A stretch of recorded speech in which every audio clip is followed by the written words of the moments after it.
police have been working very diligently to investigate the exact circumstances of that incident, to include the local, state, out-of-state, and federal law enforcement. To date, what we can tell you is that it appears there was an off-campus party. That party was in close proximity to the campus, and at about 3:00 a.m., a verbal encounter occurred between some of the attendees. Close in time to that, a firearm was shown and later discharged 2 times. As a result, there were injuries to 3 individuals.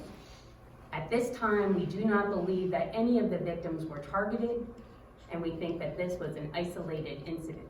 Therefore, we can say that there is no immediate risk to the community or the student body.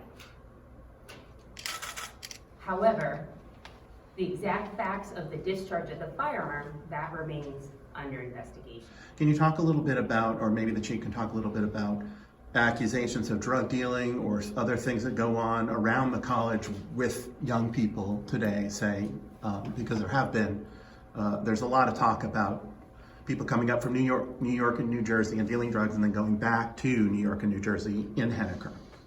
This investigation at the moment is focused on the shooting itself and what happened on February 9th. So I don't think I would get into these other issues. But anytime I think you have a college campus, you certainly have the related issues of drugs and alcohol. Can I follow up with just say, are drug dealing and or drug issues connected to this party conflict issue at all? What I can tell you is it was a house party on a Saturday night with college students involved. You're looking for witnesses or anyone who may know who you've not spoken to come forward with information, but do you have any other suspects that you don't know about or investigating, or do you have everybody you know that was in the party in the building or anything like that? So there were 60 people approximately at the party. So we have spoken to dozens of folks and interviewed them, and we are now looking at folks that were at the party but do not live in Henniker or go to the college. And so we're looking at out-of-town folks or out-of-state folks. But meaning you're still looking for people that you don't know about?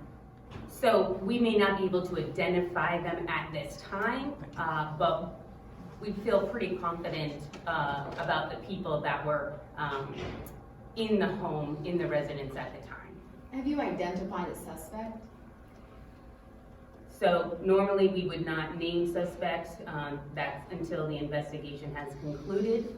And so at this time I would say, just to maintain the integrity of the investigation that's still ongoing, we would not be discussing that. Okay, so, but the question is, are you still looking for this person who had a gun at a college party and opened fire, or do you think you've narrowed down? Do you know who that is? We have focused it on folks that came from out of town.